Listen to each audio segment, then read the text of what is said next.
Hey guys, welcome. This is Kitchen, as always, and I'm glad you stopped by. So today, as I said in our dessert video with the pig picking cake, which I really hope you try that, and if you haven't seen the video yet, check it out. The cake is super easy to make, and holy cow, it's so good. But as I mentioned in that, we today for canning, we're gonna do some pressure canning. And we're gonna do some roast beef and mushrooms, and onion, and it's going to be in gravy, even though we're not going to make the gravy yet. So it's a really basic recipe. It involves a couple extra steps. We have to cook some stuff or pre-cook some stuff first, but I really think it's something to enjoy. And it's something you can sit on your shelf, and then when the time comes, all you have to do is heat it up with an extra step, and that's just add the flour to actually make the gravy. Right now we're just going to put it in a beef broth, but we'll have all the concentrated flavors in there, and then when you go to cook it, you just add a little bit of flour to it, or cornstarch, or whatever you prefer, to thicken it up. But that being said, if this is your first video, welcome. Glad you stopped by. And I hope you like this video and check out some of my other ones if you're interested. If you're returning or one of our new subscribers, if you're just returning, I hope you consider subscribing. Or if you're one of our new people. But if you are a subscriber, welcome. Everywhere it goes, welcome. And thank you for coming back. Don't forget to like, subscribe, and share. I'm sorry, I'm still under the weather. That hasn't changed any, but I feel a lot better than I did Wednesday. Wish you consider liking, subscribing, even sharing the videos. That keeps us out in the algorithm. And because of that, we are steadily turning our neighborhood into a full-blown suburb or a small village, which is awesome. And that's all mega good neighbor stuff there. And comments are always welcome. I try to respond to each and every one of them in a timely fashion. All I ask is you be polite. It's okay to disagree with me or anybody else in the comments. Just be nice. Think before you type is what it comes down to. That being said, I don't think there's a whole lot else in as far as laundry goes. There is one thing I do want to show you real quick, and it has to do with canning. If you look at this jar here, all right, see how it says ball and it has the fancy design on the back there and some measurements for cups and ounces and milliliters. And then this jar here doesn't say anything on it other than ball down at the bottom. There's a reason for that, and I should have mentioned this probably in the beginning of this series. The ones without all the extras, these are really for water bath canning, not pressure canning. The glass is just a hair thinner, and now I'm not gonna say I've ever had a jar break, but the heat and pressure of a pressure canner can cause these to break because they are a little thinner. These are a little thicker, and that's what they're designed for, is pressure canning or water bath. So either or, water bath. I wanted to tell you that on the last video, but I try to keep these videos as short as possible with giving you all the information we can. All right, so why don't we head on down here to the counter and we can get started on this, because what we have to sear our meat, then saute some onions and mushrooms and garlic, and then make up a quick broth to put over top of all that before we start canning. So hold on for me 1 second and we'll get down here to the counter. All right, guys, we're down here at the counter. So here's everything we need minus our jars to make these. You can up this. Sure, telling you, beef and mushroom and gravy. So first thing I did, cast iron skillet, and I do this a little differently than the video I saw do it. They actually heated their cast iron up to 500 degrees in the oven. I think that is not really the way to go. I know you can, I just don't. I think that's too hot for these cast irons. That's the same temperature pretty much that you use to clean your oven with. And they just stick it in there long enough while it's heating up. The minute they hear their oven beep, they pull it out. I have just let this sit here and heat up. It is plenty hot. If you want to know if your cast iron is ever hot enough, hold your hand down there and try and count to 5. If you can't, then you're good. I put 2 tablespoons of olive oil in here. And it's one of the few recipes you'll find that has never put oils or grease into a recipe unless it's a written, trusted recipe, really, until you are truly experienced to know the ins and outs. It can be bad. Bad things can happen at any rate. So I've got my oil in here. We're heating it up. So the next thing I'm going to do is I have got about 3 3/4 pounds of pot roast, chuck roast, and I've just cubed it up into bite-sized pieces. And we're going to sear it, cook it to about a medium rare. And I'm not going to overcrowd my pan. You know, I want it to cook quickly. We don't have to cook it all the way, but I want that flavor. You know, I want that seared flavor in there. You could even do this raw for that matter, but why? Take this extra step. It's going to be worth it, I'm telling you. So we'll go ahead and get started by searing our meat now that our oil's heated up. I know it's heated up so I can see the smoke coming off of it. And I can see what little oil I have in here dancing around. So we'll go ahead and get this seared up and then talk about what's next.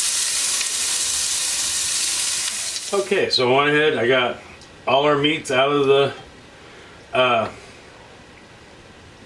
pan. I just set it aside in a bowl. And I said that you didn't have to actually cook this meat, you could do it raw.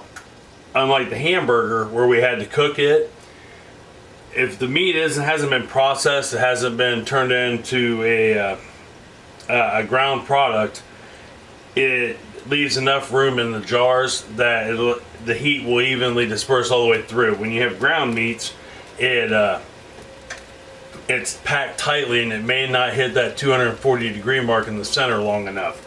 That's why you can do some of this raw. Whole meats like this, like we could have literally just stuck that in a jar with some beef broth and pressure canned it and had pot roast. But that being said, I did not take any of my juices out of here because the next thing we're going to throw in here is, now I didn't say, but this makes 8 quarts total. You can half this recipe if you'd like. But I've got 2 large onions and I've got 2 pounds of sliced mushrooms, and they're just regular button mushrooms. And we're going to go ahead and get these in here and we're going to get these cooked down. I kind of sauteing them. We're going to steam them. We want to get some color on them, some caramelization, you know, and we're going to cook those down. And I've also got 4 cloves of garlic. You know, like I said, you can, if you so desire, half this recipe. The original recipe I had was literally half this, but I wanted to get more than 4 jars because I know the last time we made this, 4 jars didn't last very long. 4 quart jars is designed for 2 people. We have, you know, 3 to 6 eating at any given time, so I have to make sure I have plenty. Okay, so this is about halfway where we need it to be. Now, before I forget to tell you again, the meat, when I first cut it up, I put some salt and pepper on it, just a pinch, you know, about a half a teaspoon of each on there, and the salt will actually help the meat to, you know, loosen up and tenderize it, and the pepper's just there for flavor. Now I did the same thing with the mushrooms and onions and garlic, and the salt in this case, not only does it add a little flavor, but it helps bring out the moisture in the onions and the mushroom, which helps them cook. And you notice it's not nearly as piled as it was. Initially, to get it to be able to go down a little, after I gave its first initial stir, I just took a lid on it. That way the steam would help bring it out, and now I've got that nice bit of juice in there, and these bad boys are going good and they're getting some color to them. But while this is cooking up, right, or finishing up, we got to make a small amount of broth. So let me rearrange some stuff here real quick. In this bowl here, I have 2 cups of beef broth, and to it I am going to add 1 tablespoon of Worcestershire sauce. I'm going to add, I'm sorry, 2 tablespoons of Worcestershire sauce, 2 tablespoons of red wine vinegar. Get the rest of that in there. I am going to add a half a teaspoon of thyme, and it's just dried thyme, not ground. And then the last thing I'm going to add is 4 teaspoons of tomato paste. Get that in there.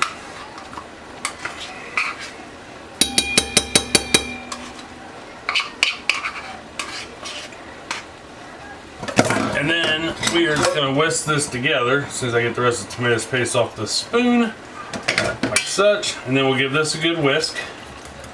Okay, so we are whisked up and ready to go. Now we'll just take this and, can you see? Here, let me bring you in just a hair so that way you can kind of see what I got going on with the onions and stuff. I apologize. My camera skills are just lacking something fierce, but that's all right. That's all right. So now you can see how our mushrooms and onion look. See how they're softened, they've got a nice color to them. The kitchen smells amazing. So now we'll take our sauce and we're just gonna add that to the broth that's already brewing in there. So now we've got the flavors of the pot roast in there. We've got all the flavors we just instilled in there. You know, plus the flavors of the onion and the garlic and the mushrooms. And we're gonna bring this back up to a simmer, and we're just gonna let this simmer for a couple minutes so we can get all our flavor going. Now, while that was going on and before we made that, in this red pot right here, I have got 4 cups of beef broth. Now, you can buy beef broth, and that's okay. That gets expensive though. I use better and bouillon just because it's concentrate. And I can get lots of cups of beef broth out of one little jar, and one little jar costs like $7. Way more inexpensive to buy like that than it is, in my opinion, to buy regular beef broth. So I've got that warmed up. Doesn't have to be boiling, just warmed up. Got our meat done. We're gonna bring this up to a simmer and let it play for about 2-3 minutes just so everybody can get to know each other, and then we can start canning. Okay, so got our jars out, ready to go. Now, as far as jars go, and I know I say this frequently, but it's important to reiterate, plus you may be new, you may not know. Jars, washed, rinsed, sanitized. You do not have to, washed and rinsed, air dried. You don't have to heat them up anymore. I just keep mine and my sink full with just plain hot water. That way I know they stay warm. Lids, you don't have to sterilize anymore. You just wash them, rinse them off, let them dry. Rings, wash them off, let them dry. There's no need to sterilize as long as you're using, I mean, at least most lids. There are some lids out there where you have to keep them warm to activate the glue, and those are usually like aftermarket, not main supplier lids. Like Ball, you don't have to. There's a few out there that you don't have to, but you know, I've got some lids downstairs in the basement where I bought them out in Amish country, and they're good lids, but you have to keep them warm in order to activate the glue ring that's around them. As far as lids go, when you buy lids, you want to make sure that that white is on there. That's what protects the lid from rusting from the inside. You know, so you don't want that to be marred up. All right, so we are going to distribute our meat evenly into each container, and that way we know we got a fair balance. What we don't want to do though is go over the halfway mark with our meat and our onions and mushrooms. Okay, we got our meat in there, and oddly enough, I only ended up, even though I had almost double what my recipe called for, I only ended up with 5 jars. When doing stuff like this, it will really depend on your fat content, because like when I bought my pot roast, it had it was a 4-pound pot roast. It was huge, but I also had cut all the big fat off of it because you don't want fat, you know. And by the time I was done, this is what I had left, and I cooked it and it shrunk even more.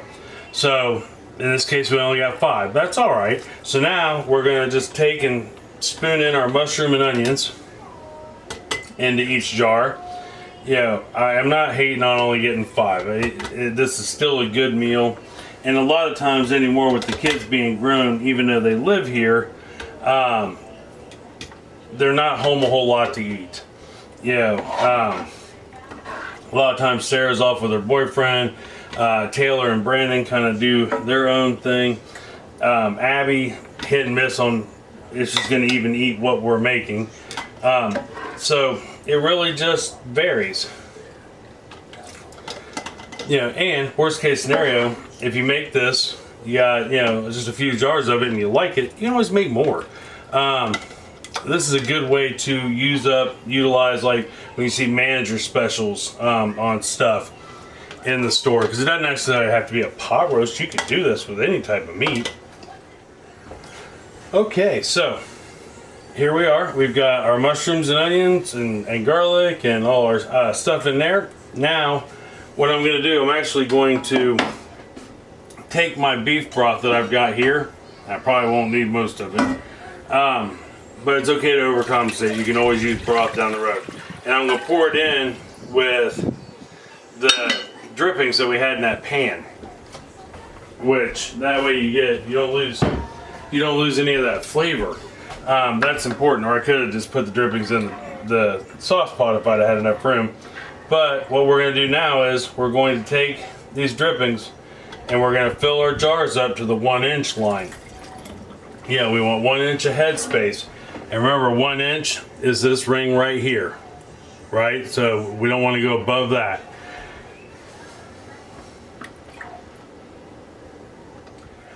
Alright, got up to the 1 inch mark. Now, we just want to double check. We shouldn't have any issues with air bubbles or anything like that. You just never know. So we'll go ahead and use our debubbling tool, or in this case, a plastic spoon. There are just some things in life that I'm not sure you really need. It comes in handy. Well, I shouldn't say that. Like if you buy the kit, there are several companies that make a kit that allows you to, gives you the funnel, a ladle, the debubbling tool, but it also has like notches marked out in the debubbling tool to show you what 1 inch, 1/4 inch, 1/2 inch, all that is. All right, so we have gotten debubbled, and I can see all of these have dropped a little bit. So what do we do? Because I don't have any more broth. I just used up what I had. So all I'm simply going to do is just add a little water to each one, because that's essentially what I've done anyhow, is add water. I just, in our case, I add a little concentrated beef bouillon to it. It's better than bouillon. So we'll just add a little water to it and we're good. So we'll take, I have got a container of apple cider vinegar right here. A bowl of, as its container, a vessel, and it's just regular white vinegar. I'm sorry, apple cider vinegar. You could use apple cider vinegar if that's all you had. It does the same thing. And we're going to clean our rims off, just like such. Breeze feels so good. It is actually the last of the really nice days for the next 7 days outside. It's sunny and probably about 62, 63 right now. Rest of the vinegar that we have into our pressure canner. Right now, I've already got my pressure canner warming up. If you noticed a few minutes ago, it wasn't here. Now it is. As soon as I knew I was getting close to being done, I went ahead and brought it over here, filled it up to its proper level, which is about 2 quarts, over to the line because I'm using a Presto canner. And I went ahead and turned it on low, well, a little higher than low, medium low, to get it warming up. All right, that way we're not sticking these into anything cold. Not that these are hot, our meat is cooled, our vegetables have cooled, our broth is warm at best, but our jars are warm. So I mean, that's, got a little bit of heat to it, but not much. Now, all we have to do is get our lids put on and our rings.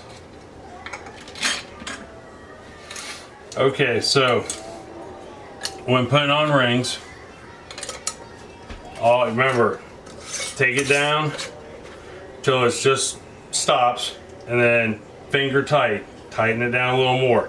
Do not death grip it and turn. All that does is creates too much of a seal right off the rip. You want to take it down, turn. Once it stops with your fingers, that's finger tight. And then we're going to go ahead and set it in our jar, or in our canner. Okay, so we got our jars are in there. As you can see, and of course I've got my plate on the bottom. That way the jars aren't sitting directly on the bottom of the canner. And I've got 2 empty jars in there that have just got water in them. And that way, as it does its thing, because it can have a tendency to get kind of a little violent in there, so to speak. Because they're shaking, they're rattling, and we don't want those moving around. It eliminates, well, doesn't eliminate, but it greatly reduces these cans' availability or ability to roll around and potentially break. So now our next gig is to go ahead and put our lid on. Just like that, unless this step applies to almost all canners. Now they're a little different. Like, oh god, I can't think of the name of the manufacturer for my weighted gauge canner, which has got a weighted gauge that rattles and whistles and clinks. And I don't hardly ever use it anymore. Matter of fact, we need a new seal for it, or gasket. And then you've got the American canner series, which are way out of my price league. They're really neat, and they've got twist, things to bring it down with, and gauges, and a rattle. They're phenomenally cool, and yet I can't justify paying that much money for one. But I've got my lid on here. I've got it turned so it's locked. You got its initial lock going. I've got the gauge facing me, that way I can see what's going on. So now we're going to wait till this heats up, and then this little lock button back here on the back of mine will pop up. Once that pops up, I have my timer already set for 10 minutes. I'll hit start, and what that does is, once this pops up, 10 minutes worth of steam coming out of here will ensure that I've got all the air out, and it's nothing but steam in there. Then we can put our weight on and talk about what to do after that. Okay, the timer has gone off, so our button was up. I let this vent for 10 minutes. It ensures all the air is out. Now all we have to do is put our weight on there. And what we're going to do is we're going to watch this go up. And we need it to stop around 11, not below 11. If you go a little bit above 11, that's okay. So what I'll do is, as this rises, like right now I'm on high. When it hits 5, I will take my knob and turn it down to like 8. And I'll drop it in increments slowly until it hits 11, and then after that we can settle at, when it hits 11, I should be on this oven with this particular burner right around 2.5 to 3 if there was a number 3 on it. Should keep me steady at 11 psi. Now, that being said, I had a conversation with one of our people here in our community about canning and the gauge versus an old school jiggler, a weighted jiggler. Those are awesome in the fact that you can hear when it changes, because they get a steady tempo when they, so many, movements a minute, where this does not. You have to pay attention to this gauge.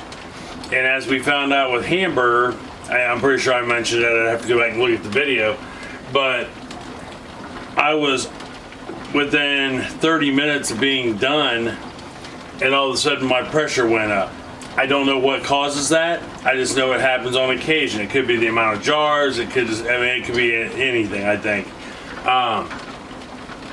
But I don't go far. Yeah, I mean, I can't go to the bathroom or whatever, but I usually just sit here in my director's chair behind me and watch YouTube, and I'm gonna keep an eye on this gauge. You know, I mean, I may go out and wander around the garden for a minute or two, or you know, walk out to the garage and get something quick done. Because after about 15-20 minutes, it's gonna stay there for a while. It never goes up quick. If that does happen, though, do not just turn your stovetop off or turn it way up high. You know, and adjust it quickly in big increments. All that does is causes a huge fluctuation in what's going on in your canner, and it can lead to siphoning, it can lead to jars breaking. I mean, there's a bunch it can do.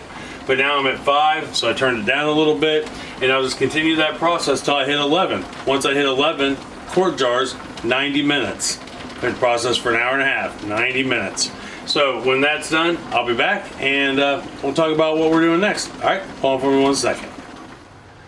Okay, so we went our 90 minutes. When that 90 minutes was up, I went ahead and I turned off the heat, and I let it sit here until that pressure dropped all the way down to 0, and this button back here dropped.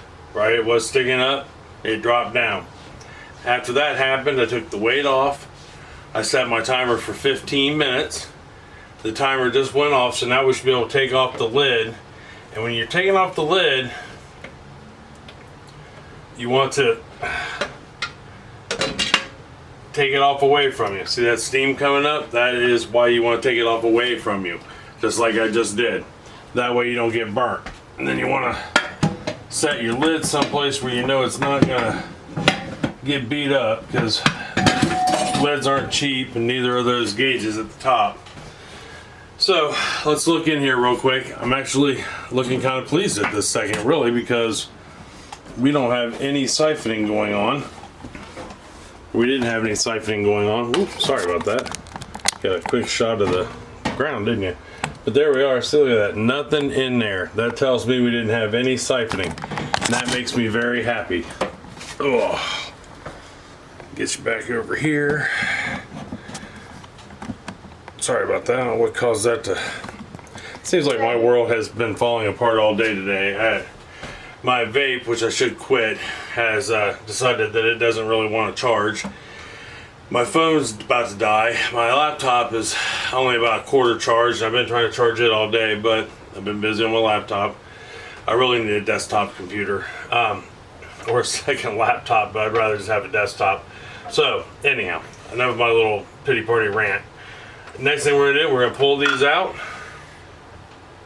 and we're just going to set them on the tray right there. But look at that, isn't that beautiful? That is just gorgeous. So since I didn't get the 7 cans I thought we were going to get, and I only got 5, it kind of didn't work out in my favor in the aspect that I was hoping to get to cook some of these, or cook one of these today, so that way we can see it right now, because I'm kind of hungry, of what it turns out like. So what I'll have to do is, since I only got 5 of these bad boys, is let them sit 12 to 24 hours, just like we always want to do, undisturbed, right here on the stovetop.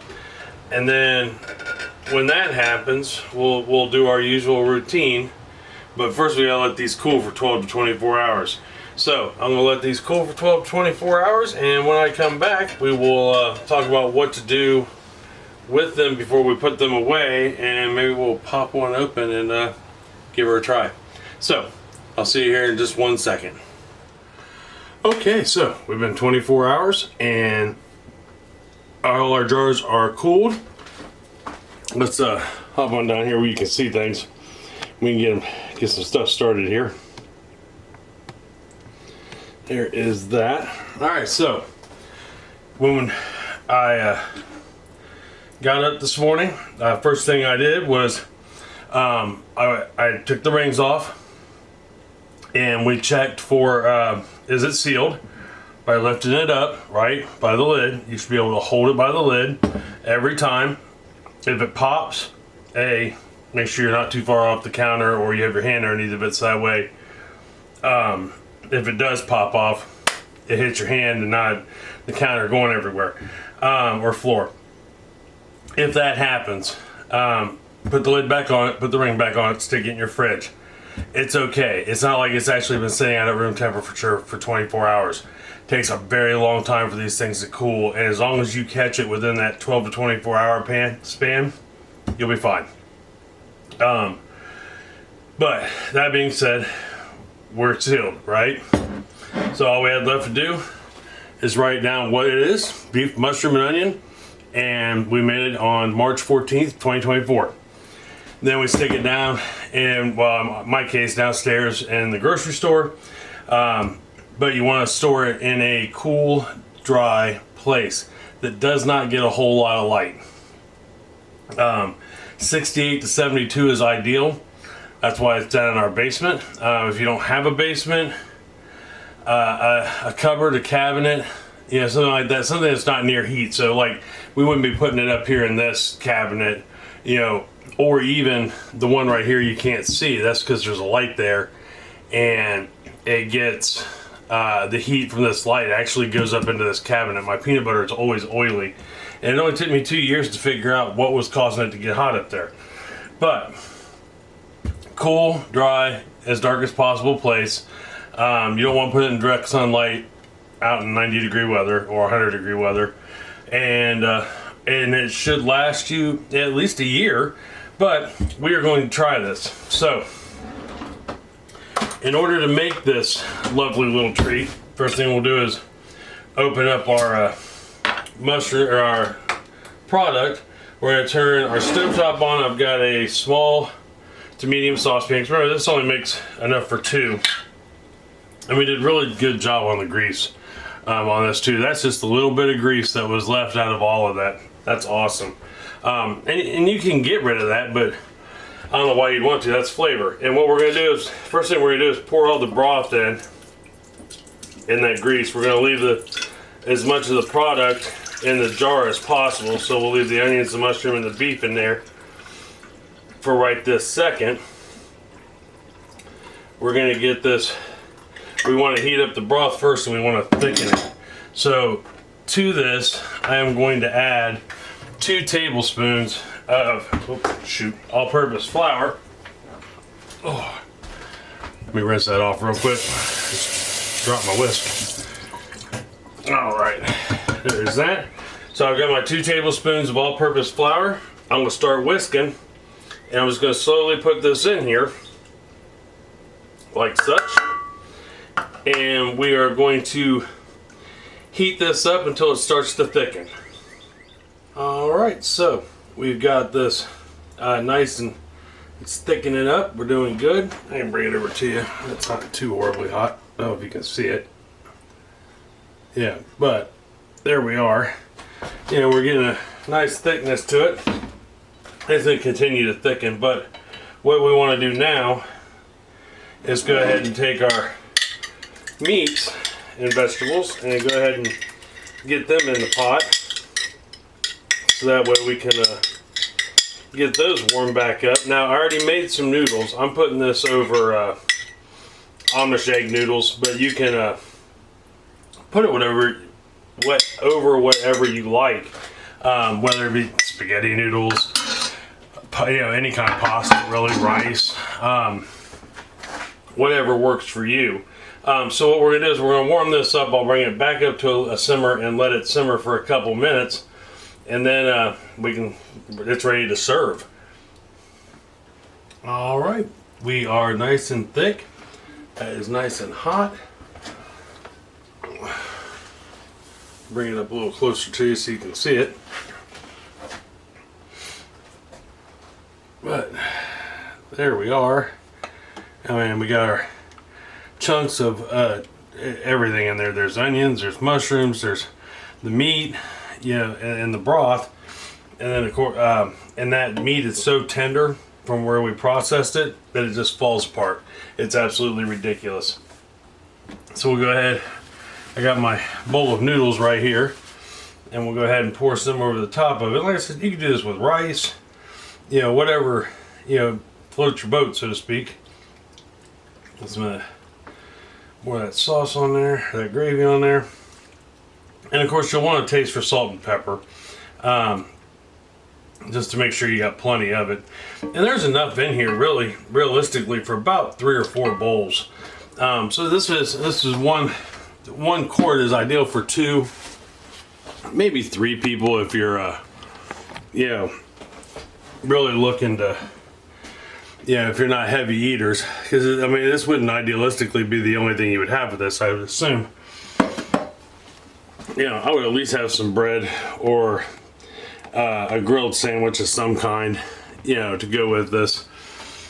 Even if it's like maybe a roast beef sandwich that you've grilled, like a grilled cheese, you know, would be really good with this, hands down. But let's give it a try and see how it tastes. You know, let's see if all that work has paid off. I think it has. It's been a while since I've had this, but we can see for sure.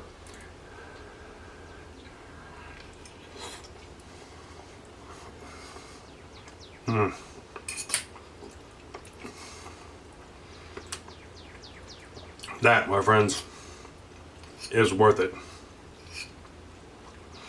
Now, I would probably add a little more salt. It's salt and pepper to taste when you make it, and you can always add more.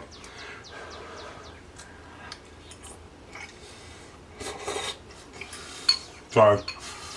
I'm a slurper. That is solid. So, this is definitely worth canning. 2 reasons to can something like this, where it's pretty much a prepared meal. Let's say you had to work over. Let's say you just had a rotten day. You want to go home and cook something quick. This literally took 10 minutes. If I would have started this the same time I started boiling the noodles, 10 minutes and you got a meal on the table. Literally 10 minutes. And right now, I can say I have 5 meals ready to go, sitting on a shelf. That's pretty solid for, you know, it was essentially a couple hours worth of work yesterday. You can't beat that. And there's several dishes out there that are similar to that, which I think we're going to explore some of them. There's a chicken a la king one that's similar to that. We can do beef stews. We can get the stuff together for beef and noodles, which is kind of what this is almost.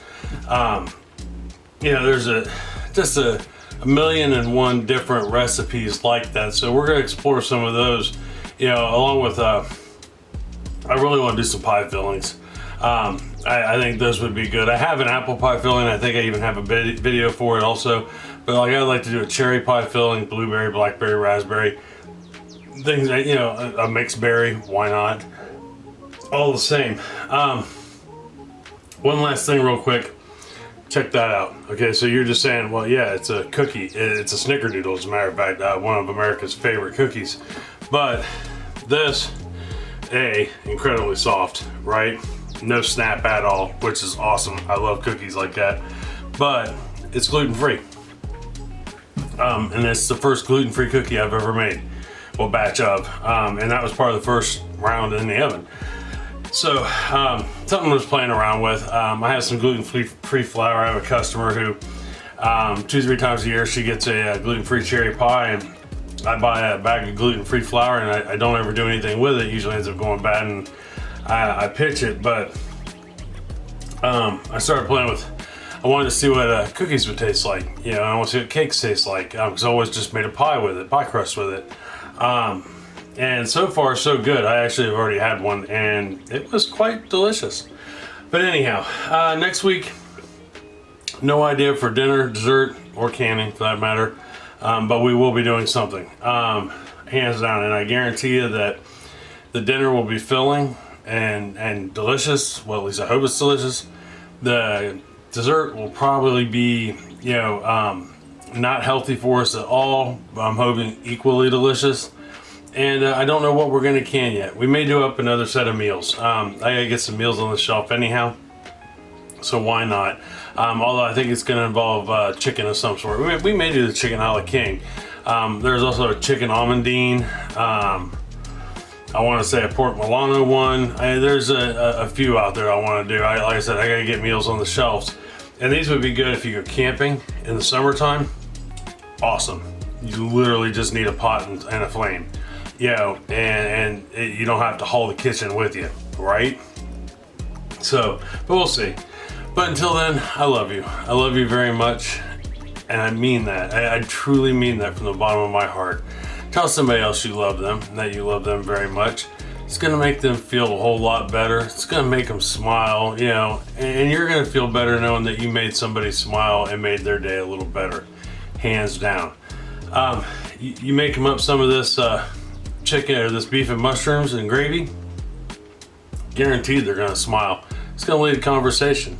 You may want to know how you made it so quick, which will give you a story to tell. So till Wednesday for dinner, I love you, and I'll see you then. All right, see you later. Bye-bye.